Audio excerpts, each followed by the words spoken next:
观众朋友大家好，欢迎收看1月13公视台记台下晡新闻，我是陈淑君，咱先来看今仔有什么新闻重点。受到强烈大陆冷气团影响，今仔白地上低温伫苗栗县的三湾乡只有1度，也在暗时阁有一阵大陆冷气团会阁湿阁冷。已经烧一礼拜，美国大洛杉矶地区的大火阁继续在炭烧，已经有24个人死亡，当地有厝主甲饭店提悬租金乌白化价。乌克兰掠着2个北韩阿兵哥，总统泽伦斯基表示讲愿意用北韩阿兵哥来交换关地罗西亚的乌克兰政府。来看受到冷气团影响哦，今仔透早各地拢出现低温。苗栗三湾乡哦，今仔早起的7点20分只有1度，是2冬以来平地上低温。气象署嘛表示讲，西部普遍拢有出现10度以下的低温。今仔明仔载日时哦会较温暖寡，也毋过明仔载暗时又阁有一阵大陆冷气团，全台的水气较高，是阁湿阁冷的天气哦，是礼拜4会上寒。民众出外外套，嘴暗无啊包条条。拜二早起，虽然全台各地头拢好天有日头，不过受辐射冷却的影响，西部地区透早普遍出现10度以下的低温。伫苗栗三湾干那1度，新店峨眉2.1度，云林虎尾5.3度。气象署表示，拜二日时冷气团有略减弱，温度回升，只有空旷地区犹原受辐射冷却的影响，早暗温度较低，温差真大。拜三开始，后一波大陆冷气团到位，全台低温大约是12到16度。这一波的冷空气最低温预估是在16号的清晨。在西半部地区低温大约是12到14度，东半部是15到16度左右。那到了17、18，冷空气逐渐的减弱，温度是稍微回升了一些。气象署表示，后一波冷气团预估会影响到拜5、拜2暗南平分西上北水气较高，另外东部北部受东北季风影响，所以全台拢有可能会落雨。那到了14号的晚上到15号，除了迎风面的北部、东半部地区容易会有局部短暂雨之外，南方水汽北移了。其实，在整个南部地区、中部的山区都容易会有降雨的状况，连平地也会有，中部的平地也会有一些零星的飘雨。气象署表示，拜2暗到拜4早起这段期间属于寒冷，中部以北3000公尺关山有机会会落雪。拜4过天气转大冷，拜6开始会略仔回温。气象署提醒，预估拜4会是上寒的，请民众爱注意感冒、穿服烧。记者张家嘅谢桂林台北报道。来看中立今仔早起发生一件5台车弄做伙的事故，车个弄甲塔做伙哦，加载是无人受伤。初步了解，驾驶无啉酒，应该是精神无好出车祸。现场5台车弄做伙，13早起7点多，伫中立区中正路4段，中立向观音的方向发生一件连环车祸，车弄甲规拢贴做伙。监视器翕到代志发生迄当阵的经过。因为在前一段的时候，我有发现他开到对向车道去了，他开车整路都怪怪的，所以后来我就，超他车到前面来，就离他很远。可是刚好这边是红灯的时候，他后来红灯时间比较长，他开过来就直接撞上。我车没什么问题，就稍微碰一下而已啊，没有，就后面就推就。那个人不知道怎么回事，就一直推往前推啊！受害车主讲，迄当阵大家拢停落来伫咧等人顶，唔知为什么被弄掉。初步了解，两岁的38岁姓黄的驾驶酒测台是0，敢若是精神无好驶车，其对撞头前的车，造成头前4台自用车受损，后加载无人受伤。经了解为黄男驾驶自小客车，疑似精神不济追放前方车辆。致使4辆自用小客车受损，现场无人受伤。经测试，现场驾驶人酒测值皆为0，详细肇事原因尚待厘清中。这件车祸也影响上班的车流，车塌到差不多1公里半。伫2点外钟了，现场状况排除，附近的车流才慢慢恢复。中立分局呼吁民众，晚年啊车流量较多，唔通疲劳驾驶，安全出门，平安回去。公视新闻采访报道。外国媒体捌讲，台湾的交通是过路人的地界。尽管基金会分析嘛指出讲，逐当拢有将近10件以上的交通事故，统计嘛指出讲，有将近7成的交通事故是驾驶无依照规定暂停、无专心驶车，甲一寡不当的驾驶行为造成的。因若路边过车路就是发生代志，儿童少年车祸定定发生。尽管基金会统计113年儿童事故新闻分析内面报告。结果发现，新闻播出的部分212件儿童少年事故新闻，其中有86件交通事故，115位离校死伤。另外，根据道安资讯平台，0岁到14岁以下离校交通事故死伤的人数，维持伫咧14000多人，一直拢降袂落来。进一步分析10万件事故内面，上劣势部分是囡仔作为行路人时阵，离校的行人事故每年有到上1000件，其中车祸造成的原因就占70%。前3名分别是无依照规定暂停、不当的赛车行为，也有赛车无专心。可以看到第1名就是车辆不停让行人。那这对照我们交通部这几年努力的在推动的这个路口停让的一个部分哦，可以说是打脸了这个成效。另外也要注意，有3成行路人车祸原因内面，主要是因为无注意两边的来车，无依照标线过车路，也有伫咧路的耍。另外囡仔无依照标线或者是标线穿越道经过车路时阵的案例，也比去年增加2.7倍。做家长甲老师爱加强教导。我们这些学龄前的小孩啊，平常出门的时候都很开心，走路总是会蹦蹦跳跳的。那我每次带他出门的时候呢，我一定会像这样子紧紧牵着他的手走路。另外过马路的时候，如果他不小心冲得太快的话，我也会紧紧抓住他的手腕。囡仔伫咧过车路时阵较弱势，尽管基金会也呼吁主管机关爱积极改善路口的工程，加强过车路的照明。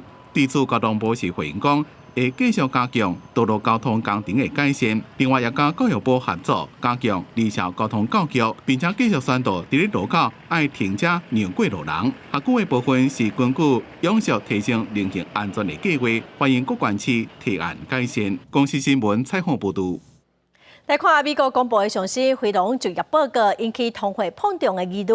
美国道琼指数顶礼拜5落将近700点，嘛影响到台股。今仔收盘，台股是落523点哦，收伫22488点。今仔新台票盘中嘛落破33块。今仔早起台积电是开悬走低，落25块，收盘是收伫1075块，落2.27%。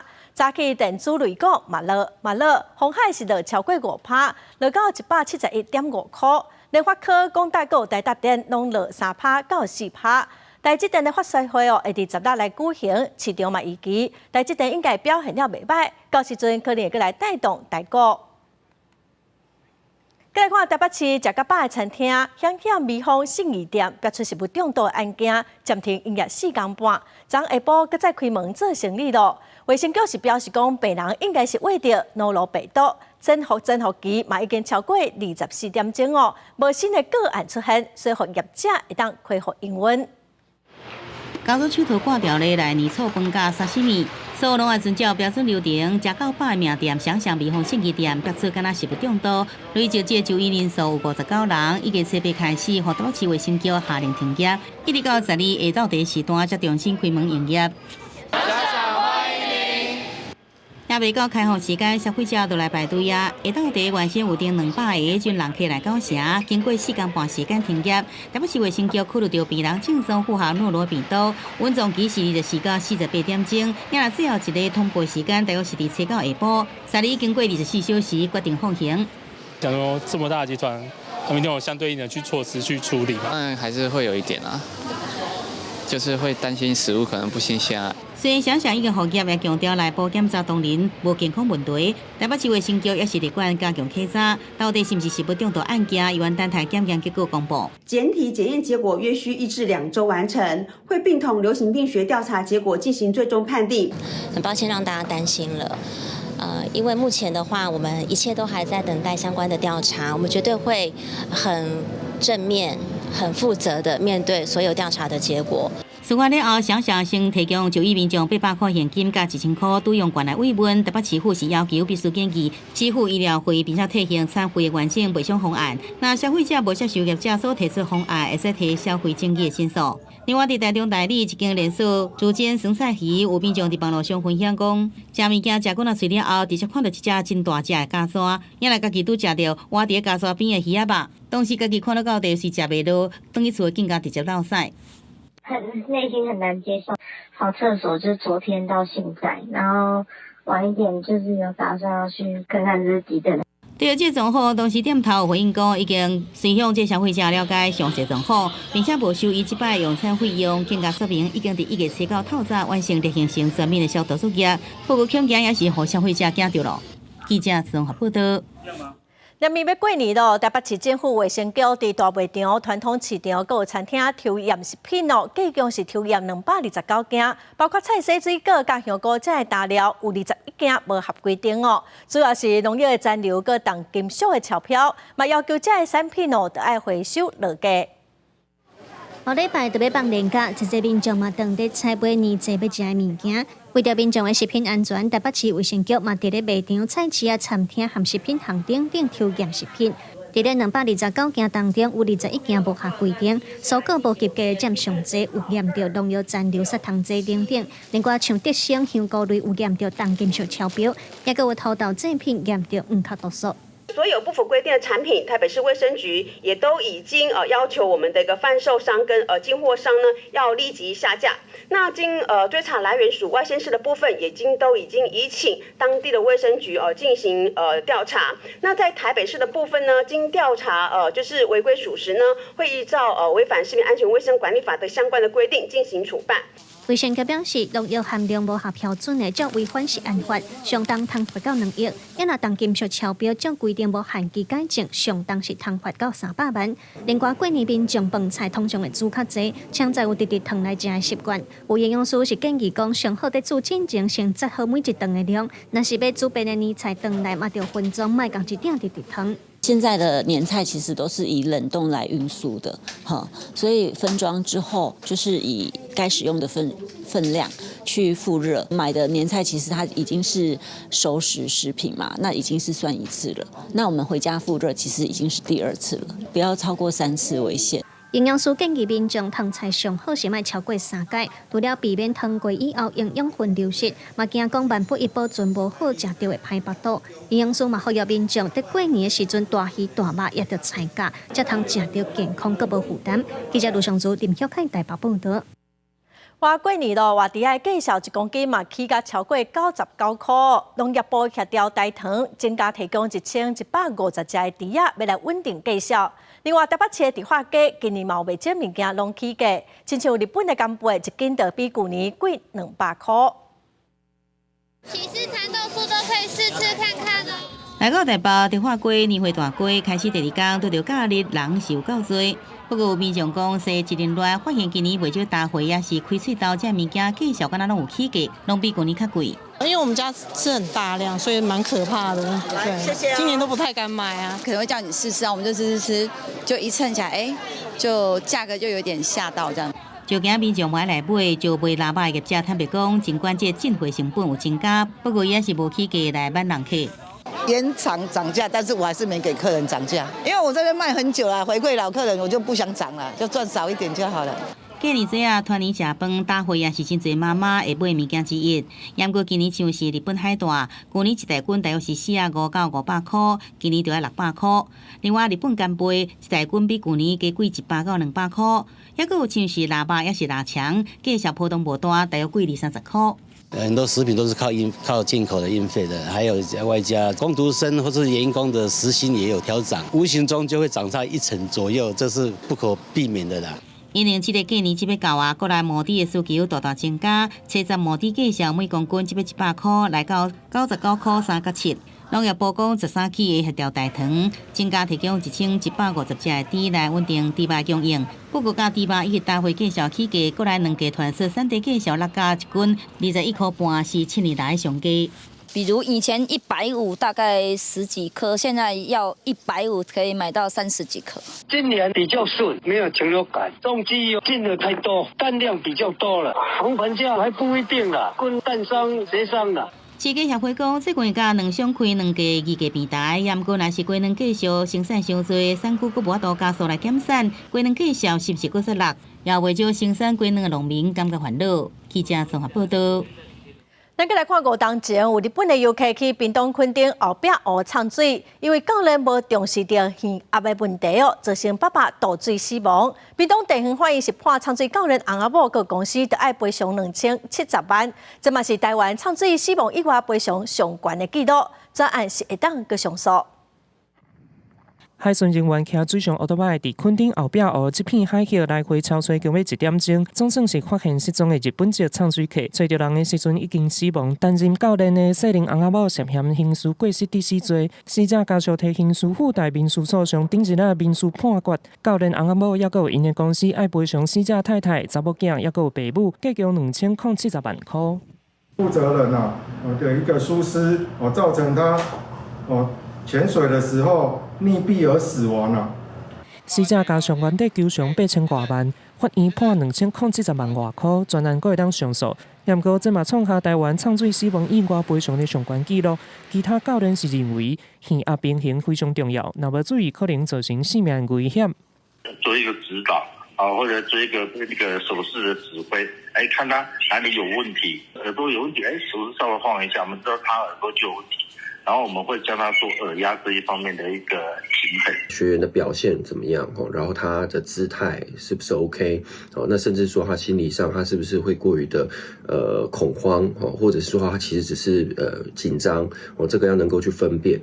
其他唱水教练指出，唱水会当分做体验，也有要摕唱水证照。若是要摕证照，至少要3天2暝，卖互人客注明健康状况。若认为状况无好，卖请对方去病院检查了后，提供医生的证明。唱水的时阵，除了教练要随时注意人客的状况，民众若感觉身体无爽快，嘛千万唔通勉强。公司新闻综合报道。有民众看网络影片学家己换电池、换家电的锂电池，结果规粒电池喷火，佮四界喷，实在是真危险。加载最后是无烧起来。民众伫家己厝内客厅，要摕掌中型电器去换锂电池，毋过当咧焊接新电池，电池煞突然清出大量灰尘甲乌烟，也搁伫地板乱窜。这个功率就把它开大，开大的时候点就砰，它有冒火花，然后就第一次冒火花还没，然后第二次一点的时候，它就啪就开始喷火，喷火以后我要抓的时候，它就开始窜，一直窜。有先生表示，因为电器器电力不足，所以就望看换电池的教学 DIY 换电池。不过因为电焊成功率调伤悬，锂电池防拍烫过去才会导火。有先生迄当时伤紧张，就用手去掠，正手掌规个也去烫着伤，而且水甲灭火器拢无法度将火拍花。最后只会当用淡薄仔盖电池，等伊烧完。锂电池发生火灾的时候，它的本体温度都会上100度以上。所以它本身是很烫的物品，那民众的第一个反应大概都想要去拿这个本体，因为起火了，那这个是错误的。消防队表示，锂电池防弄结、擦烫过、冻湿，拢可能导火烧起来。小型的锂电池导火会当泡水降温，那中大型的锂电池导火，唔通想要甲刷叮当，爱随通报119，搁爱离锂电池较远的。基本上我们电池在设计上应该都是蛮安全的，然后。那但是如果外力的破坏，就是我们刚刚看到这个画面上，如果它在拆装上面如果有正负极短路，那这个就有可能会让它产生爆炸的燃烧的危险。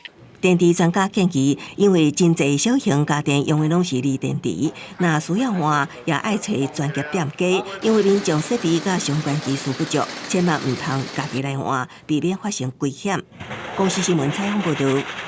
美国大洛杉矶区的火佮继续在发烧，几啊千个有路无厝的民众爱佮面对厝主来提悬租金，还是饭店来压悬费用。有官员就警告讲，若违法，互抓到一定会严办。一把野火将工园烧了了，一对爸仔囝转来想要清点财产，也毋过车一寸烧到乌乌变形的车壳，厝原本的位置是空，因真正啥物拢无啊！洛杉矶大火烧了了的面积比旧金山也较大。Never seen anything like it。自野火爆发以来，包括主体公寓大楼、店家建筑物等超过12000栋建筑，也有一寡车互烧了了，真侪居民是有路无厝。也毋过满心期待中见。This is a lemon that I salvaged from my lemon tree. I'm gonna make lemonade out of this. I'm gonna rebuild. 不过这条路并不简单，已经有不少的厝头家、业者趁机会加权介绍。洛杉矶已经有数千人失去家园，无依无靠的灾民表示面临天价的租金、加旅馆的大房费。英国广播公司 BBC 报道 ，Netflix 是经节目娱乐好体名称有帮助经纪公司的杰森·奥本海姆表示，伊有一位客户看一栋贵租13000块美金的厝，即马出价2万美金，也个政府6个月租金，结果厝头家开价23000块美金。加州有反压关物价的法律规范，不过显然这个时阵拢无路用。Regarding any illegal activity that may be occurring in these areas, don't do it. The fact that anyone takes advantage of anybody who's been victimized already, whether it is burglary, looting, or any other crime, the U.S. Attorney, they are very eager to prosecute anybody involved in. 加州检察长邦塔对这种趁机会抢劫的行为真反感，警告法律禁止这种行为，会追究相关责任起诉，防判有罪人恐惊难逃1年的牢狱之灾。公司新闻吴伟廉编译。继续看乌克兰总统泽伦斯基昨指出讲，因伫罗西亚的库斯克地区掠着2个北韩的阿兵哥。泽伦斯基表示讲，愿意甲北韩的阿兵哥放回去，来交换关伫罗西亚的乌克兰的政府。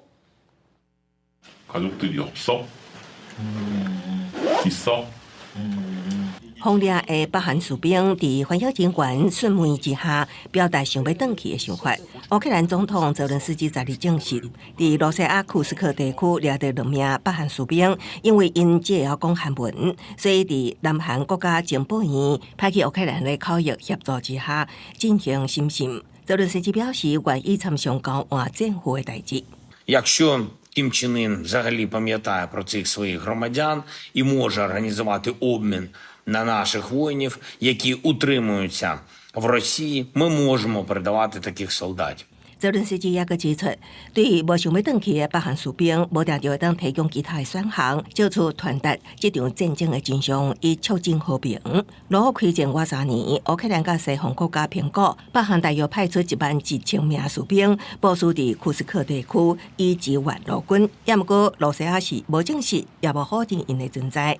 另外，美国准国安顾问瓦尔兹伫节目专访上表示，伫要就任的准总统川普，预计最近就会甲罗西亚总统普丁通电话。Well, we haven't set the exact framework for it yet. We're working on that, but I do expect a call for at least in the coming days and weeks. So that would be a step. 瓦尔兹也指出，大家拢知影需要以某种外交方式来结束战争。佢认为，将每一个罗西亚人为乌克兰领土赶走，并无现实。泽伦斯基强调，陆军伫过去1礼拜对乌克兰发动数百摆的攻击，动用约700粒航空炸弹甲600多架攻击无人机，呼吁美国兑现提供武器的承诺。公司新闻陈慧仁编译。立法院会顶礼拜5投票好怪宪法诉讼法的合议案，立法院的民进党团是表示讲会来提出释宪，还是暂时处分。即马个传出讲，立院在思考讲由大法官来提出暂时处分。那边是呼吁总统赶紧来补提名大法官的人选，才法度真正来解决问题。行政院提出的宪法诉讼法合议案，予立法院好决。立法院准备伫咧13送出合议资本。依照宪法，总统上晚就要伫咧23完成公布，新法上班伫25生效。不过，民进党团重申将会提释宪或者是暂时处分。会议失败以后，当然行政长必须附属总统公告。我们只有一个途径，就暂时处分以及释宪。对事情来看，若是府院想要伫咧春节年假进前完成救济庭书，总统就要赶伫咧1礼拜完成公布。要若行政院所来3条救济方法，第一是赶伫咧法案生效进前提出民事甲刑事诉讼时阵，定定有诶预防性权利救济。过来就是伫总统公布法案，不过法案还未生效的3天内，也就是法案生效了提释宪，并且申请暂时处分。这么也团讲，立院伫咧研究所来救济，包括由大法官家己提暂时处分，还有宪政法庭自己去想办法自废武功，自己要去提案。现在是怎么样？民进党在指挥大法官吗？指挥宪政法庭吗？继续把大法官当成你的痉挛。预防性的权利救济，这是属于民法的部分。每一个法案通过，其实有赋予释宪的权利，而且我们也可以提出暂时处分。行政院还是整个回归到他们应该有的权利。那被同时呼吁赖总统要赶紧补贴大法官的连选，这是根本的解决方法。也那行政院进前就讲，在咧正式接到立法院复议结果的通知了，就会就收集的相关资讯进一步问学者专家的意见，定心评估后一步因的做法。公司新闻采访报道。来看台电基隆的第4天然气接收站这案，环境部决定讲，这礼拜5要进行第6届的环评初审。环保团体早起去基隆市政府定情，邀请市长谢国良、立委林排雄专程来参加环评。另外，基隆的工商界嘛开记者会，表示讲因支持4接案。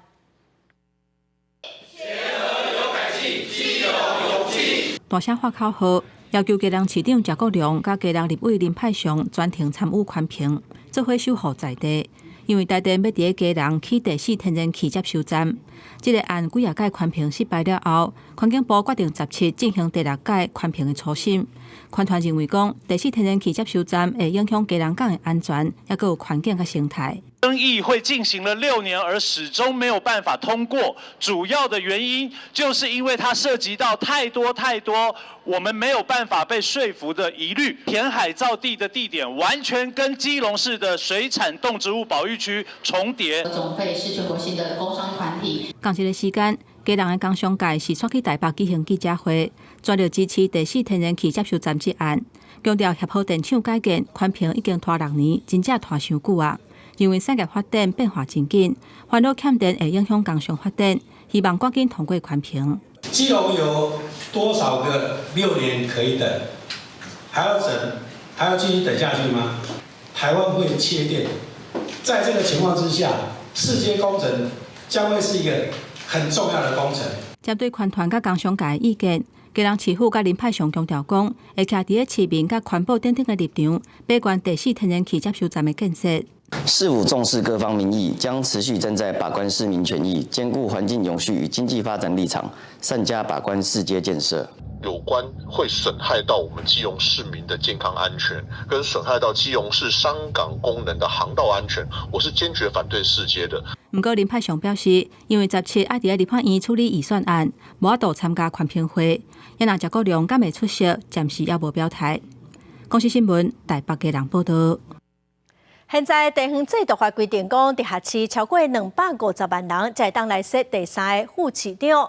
那也立委提案要修法，要来台独这个限制，今仔要伫立法院来审查。内政部长刘世芳是望讲，透过鼓励和设户口的人数超过250万人，安尼就无修法的问题。有妇女团体嘛呼吁讲，甲1/4妇女保障名额改做1/3性别比例的原则，来增加基层的女性参政的机会。1月13日，立法院内政委员会排审地方制度法草案，妇女团体甲立委召开记者会，呼吁应该趁这一届地方制度法修法，甲第33条1/4妇女保障的名额改做是1/3性别比例原则，扩大基层女性参政的机会，减少女性参政城乡的差距。呼吁就是说，其实应该现在要赶快修法，改为1/3性别比例原则。而且这其实早在10年前，其实当时行政院就已经承诺的一个就是修正方向。台北市为了蒋万安，要再搞一个量身定做的第3位副市长的条款，同样是3。我们希望在这个修法当中，让女性的参政比例保障能够达到1/3。另外，国民党立委李干秀等人提案修法，删除直辖市250万人口的条件，改做无论人口偌济，直辖市拢设3个副市长。也若非6都的部分，县市的人口数若超过总人口数的2%，就会当增加第2个副县市长。不要只考量到250万的人口数，应该可以设置第3位副市长哦。那他们也会朝向更专业化、完善化去处理他们的副市长的设置。还是鼓励，就是说，是不是尽量在台北市的涉及人口可以达到250万，那这样子就没有涉及修法的问题。有关人口数达到全国总人口数2%以上的县市，会当增加1个副县长。刘世芳讲，财政的方面，人事费用1年可能会增加500万至700万。修法敢会当互地方施政有较好的效率，要是爱甲县市政府好好来沟通。公司新闻台北报道。去年台湾木姓区的选手林玉婷参加巴黎奥运受到霸凌，教育部12月底性平大会毛未切的讨论。也毋过公布的会议记录，煞记录讲，以木姓区选手林玉婷做例来保障跨性别选手参赛权，这嘛引起争议。教育部是表示讲，是记录的文字上过简单化，造成误解，已经修正了。台湾军校林玉婷伫巴黎奥运遭受性别霸凌，承受正大压力，又完摕到金牌。教育部去年9月请伊做反霸凌大赛。接下这个大使的身份，那可以借由自己的亲身体悟，然后让大家、让世人所知道说这件事情是不对的。教育部全力伫咧推扫校园霸凌防治。规划每一个学期开学第一礼拜是友善校园周，性平的议题也包括体育比赛。教育部去年12月2日开性平委员会大会，性平会委员关心林玉婷选手伫巴黎奥运期间所遭受的网络霸凌事件，要求体育署报告代志的处理过程，甲维护选手权益的具体作为。不过，性平会议的记录顶头所写，将会以拳击选手林玉婷做例，保障跨性别选手参赛权。其中跨性别3字引起争议。对此，教育部澄清讲，性平委员关心国内比赛对性别认定加参赛权益的相关议题，建议体育署制定明确的标准作业程序。对会议记录内面结论的文字太过简单，造成外界误解的部分，教育部已经是下架修改，并且在咧修正了，重新搁放去咧网络顶。苏格拉底曾经说过：“经历风雨，成就人生。”那这句话，我想要送给现在也许还在努力追逐梦想的选手们。林玉婷去年底参加世界拳击总会办的年终赛，和主办单位调伊的性别问题，决定要退赛。林玉婷讲会随时把家己拢传好好，机会若来就会全力去拼，要用伊的影响力，和大家更加重视平权的议题。公司新闻综合报道。来看卫生福利部去年底公告 LGBT 民众医疗照护参考指引，有条件来答应未成年做变性的手术。也毋过，医界甲家长团体是真烦恼，讲青春期的囡仔身心的发展阁还未成熟，可能阁无法度完全来确定家己的性别认同。建议卫生福利部得爱有配套。台湾是亚洲头一个同志婚姻合法化的国家，为了建立性平友善就医的环境，卫福部去年年底公告。LGBT 民众医疗照护参考指引，其中针对未成年12岁至18岁的児童青少年，若有性别适应的困难，经过医疗团队评估了后，会当做变性的手术，引起医界甲家长团体忧虑。跨性别的手术的话，其实要评估它不止身体，还有心灵。确实，你使用年龄直接去区分，他可不可以做手术，是一个比较不合常理、不合逻辑。不只是身体的成熟度，还有他们的整个的身心灵的成熟度都还不足，以确认说，他们现在真的是想要做这样的手术。那做这样的手术到之后，会不会变成不可逆？根据卫福部指引第10项的规定，为了避免生理上双性别或者是性别不明的红孩或者是囡仔，伤早做非紧急无法度恢复原状改变性别的手术，提出3项原则。包括也未满12岁无适合执行，除非经过专业团队评估，会生歹物或者是生理功能障碍情形，12岁至18岁适应有困难者，要经过专业团队评估了后，才会当执行。也若满18岁，经过专业团队评估了后，才会当执行。矫正手术年龄，这个特别是指双性人，也就是说，出生时生理性别可能有同时两种性器官的情形，或是在生理上性器官不明的情形。卫福部强调讲，这个指引主要是给医疗人员使用的，而且当初是经过医疗专业人员甲 LGBT 团体共同讨论的共识。执行上若是有任何的困难，随时会当提出意见，搁再修正。公司新闻台北报道。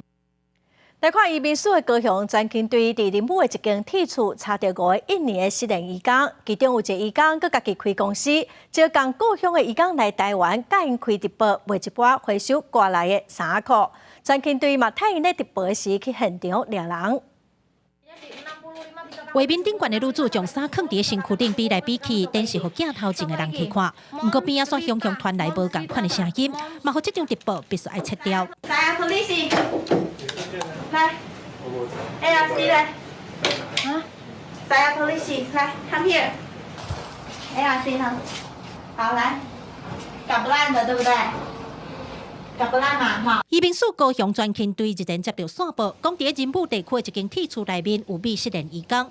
查缉人员到柜一个看，内面四个拢放满满的回收衫，拢总5名失联的查甫移工，有的负责直播卖衫，有的负责款货出货，生意是真好。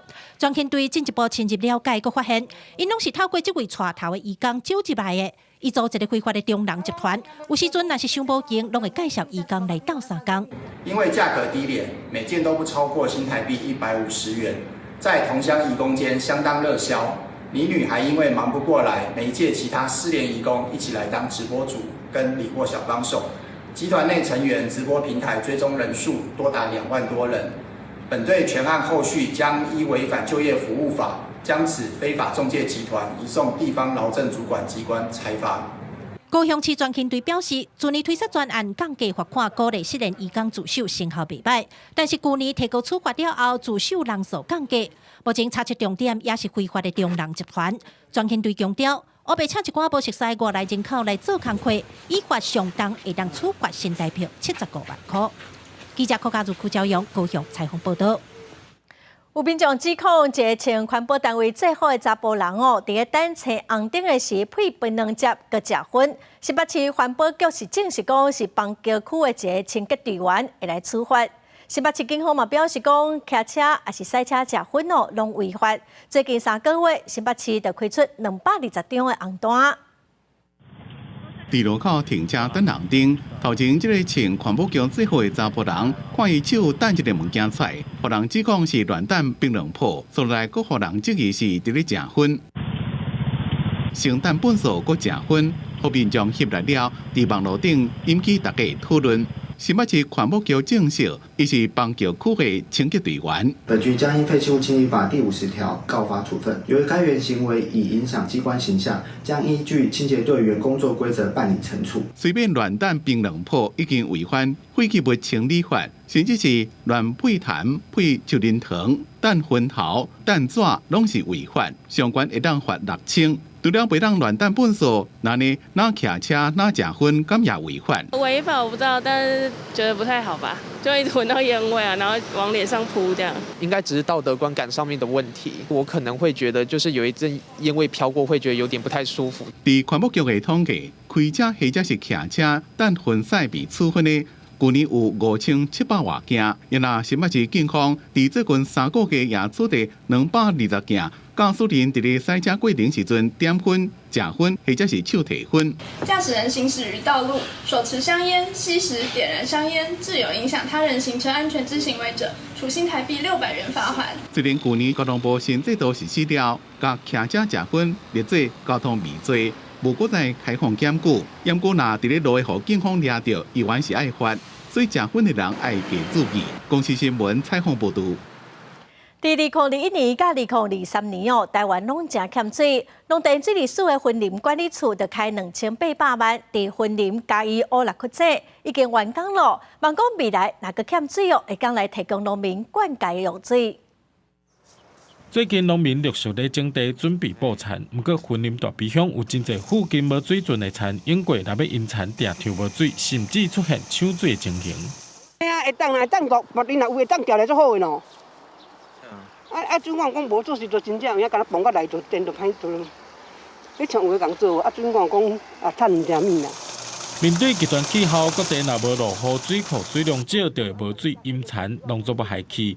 农产水利署分林管理处开2800万，伫分林大鼻乡、斗南镇、斗六市、古坑乡、甲嘉义县大林镇，加强设置6口紧急水井，即阵已经完工。是爱拜托大家配合阮开的时间因为阮就是爱开一段献菌，暂时间可以歇困一下，水会补充，啊，机械嘛，当歇困一下，安尼。这个症较有法度永久啦，吼。既然有真侪叫管区内、管区外吼，啊，都其实嘛是拢去种植，啊，你啊分体讲对农民来讲拢无道理，啊，咱大比吼，管区外不离啊看就对啦吼。水利署云林管理处表示，增加6口紧急水井受益农地面积差不多84公顷，不过6口井拢要伫指定时间内去灌水，主要是要确保水资源会当永续利用，也有时间补充水源，希望通改善永过有部分农民无水通用的情形。公司新闻综合报道。昨年要到咯，新北市的动保处专工办一个甲蛇相关的展览幕，要教民众来分辨蛇敢有毒，嘛教民众若拄到蛇要安怎办。蛇年要到啊！这只蛇伫咧主人的身躯顶扫来扫去，不时阁会吐籽，看起来有小可惊人。不过伊的主人家当作是宝贝。姚小姐讲，一开始要饲蛇，当然有真侪顾虑。不过实际饲着发现讲蛇足温柔的，嘛足够甲人塞奶的。一开始我也是怕蛇的，可是大概到后来了解过后，才发现原来是我们不了解蛇。然后其实了解过后，就发现其实蛇比我们所想的没有那么可怕，也很可爱。饲蛇就甲饲一般的宠物同款，天气变寒，爱互因加热毯啊，保持29至30度的温度。新北市动保处表示，唔通计是蛇冷冰冰就袂感到，蛇会流鼻水，嘛会破皮。只是通常蛇破皮的时阵真好发现，会当观察因是毋是有鼻仔起泡、喘气大声，甚至是落屎的状况。像今天天气很冷，我们带他们也会有放暖暖包啊、USB 加温等。然后如果要感冒的话，就是可以看鼻子会冒泡泡。它会吹泡泡。这是新北市动保处为着新的一年蛇年所举办的展览，伫蛇年互民众认捌更较侪蛇。蛇这种生物，它们其实视力不好，然后它们就是靠比较大的，他们会去认比较大的动作。然后你动作只要一大，它就会怕，不要接触它，基本上不会有危险。根据新北市动保处的统计，去年新北市拢总收到3000多件的民众报案，讲厝内有蛇，其中有150件是宠物蛇。动保处提醒民众拄到蛇，千万爱冷静，唔通激动，动作手大会去夹到蛇，颠倒有可能造成危险。记者陈阿选柯敏哲新北报道。台南哦，阁有真侪一寡相关的商品嘛，真受到欢迎。去年因为有台南400年甲举办文博会，所以文创商品哦嘛拢卖甲强滚，卖出5800万，嘛创历史的新高。来到台南赤坎楼的贩卖部架仔顶头，囥甲甜甜，拢是文创商品。虽然讲是平常时啊，也毋过一透早都有真侪人来买。就是有符合在地的就是观光的需求，台南啊的景点这样子，然后也可以让觉得大家很幸，就是带来大家很幸福的感觉。我觉得蛮多样化的吧，然后蛮创新的，古迹类的，口述或古迹类的。去年是台南400年，然后再加上我们文博会在台南办，然后这2个活动结合起来，然后带动了我们台南古迹更多的观光人潮。根据文化局资料显示，去年因为台南400系列活动，也有台湾文博会，高级文创商品一档收入超过5800万，创下历史的新高。来遮拣物件，大家拢会买的，就是成功秘鲁、马铃薯片、至胜点心面，也有马祖泡芙等等，拢是结合历史、在地信仰等等文化元素所推出的文创商品。其中赤坎楼所卖的商品当中，就是赤坎开心饼卖了上好。文昌阁供奉的是魁星爷，那还会有很多的考生来这边祈求可以金榜题名，他们来还愿，然后就会带着我们的魁星饼，还有我们古迹的系列商品饼干呢，一同上去拜我们魁星爷。文化局表示，大档的文创高级商品拢会推出新的物件，配合今年的主题是府城建城300档。文化局是推出以大南门城做封面，结合在地农产品的府城300系列商品，代表大台南丰富物产的特色，望会当拼出好成绩。公司新闻综合报道。家福基金会调查指出，讲经济弱势的家庭有将近5成7个家长拢爱靠借钱来过日子。卫生福利部是指出，讲民众若有需要，会当向各地公所来申请急难救助金募，国内有260间食物银行会当来提供生活的物资。国内物价起，毋那是弱势家庭特别有感觉。一般领薪水的家庭，生活压力也袂小，连带做工业也救水。家扶基金会长期推动的国内领养制度，每一个囡仔逐个月1000块。过去领养情况稳定个养育，却也因为通膨，5、6年来头一摆出现欠领养人。在去年，我们曾经有短缺过认养人。那在大家的支持下，我们也努力的宣导，让更多人来参与这个认养扶助行列。好在在家扶基金会拍拼之下，几个月了后，这个问题已经回稳。家扶基金会表示，因辅助全台2.5万户的贫困家庭，发现有超过1/3。拢无福利身份，毋那是居住环境造成困境，面临的生活问题更较实际。家扶基金会针对无低收甲中低收社福身份家庭做调查，发现有9.4%的家长烦恼收入无够用，也阁有26.4%的人节省餐费，另外也阁有26.9%的家长烦恼伙食费无够，甚至也阁有5/7的家长爱借钱应用生活需要。父母亲因为贫穷而吵架争吵的时候，这孩子会成为目睹儿童，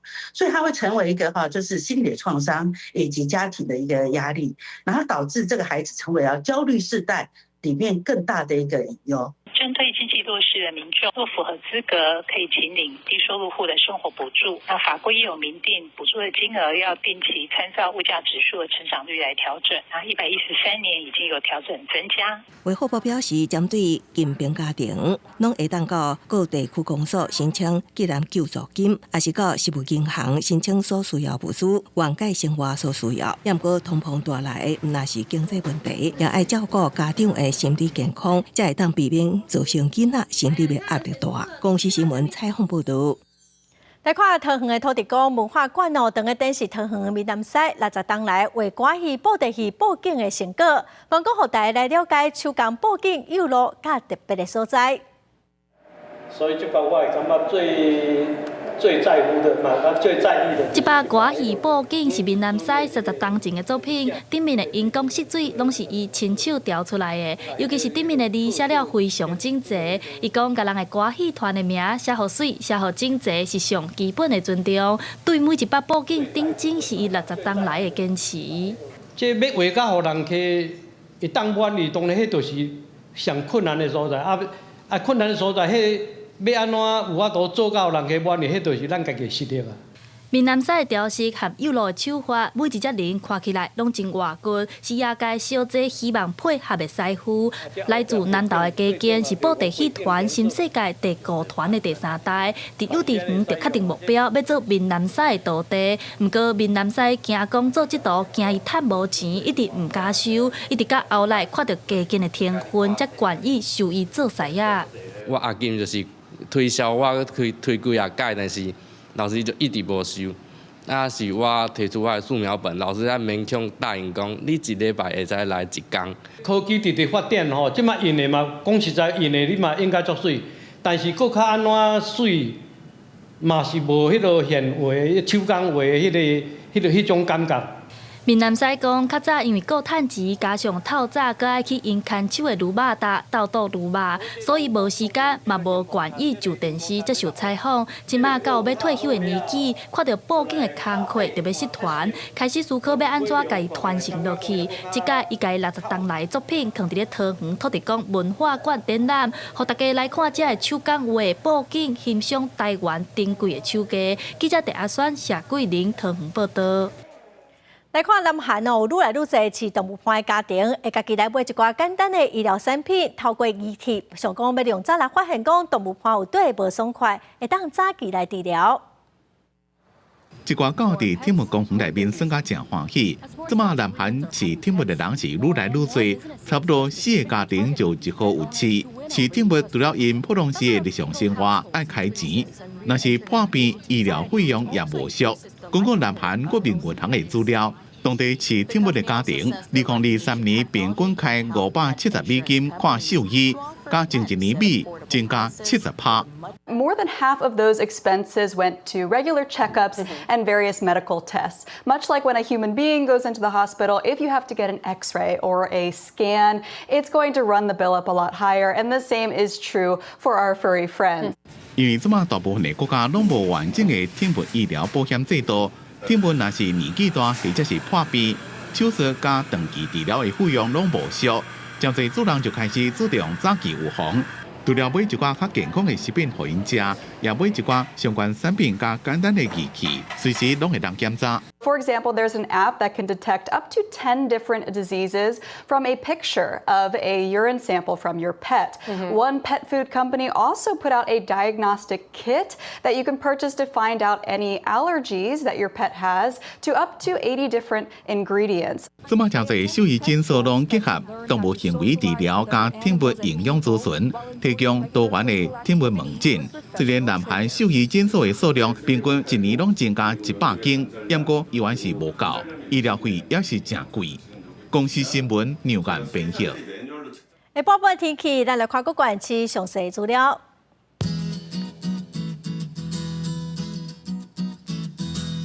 北部地区上低15度，上悬22度；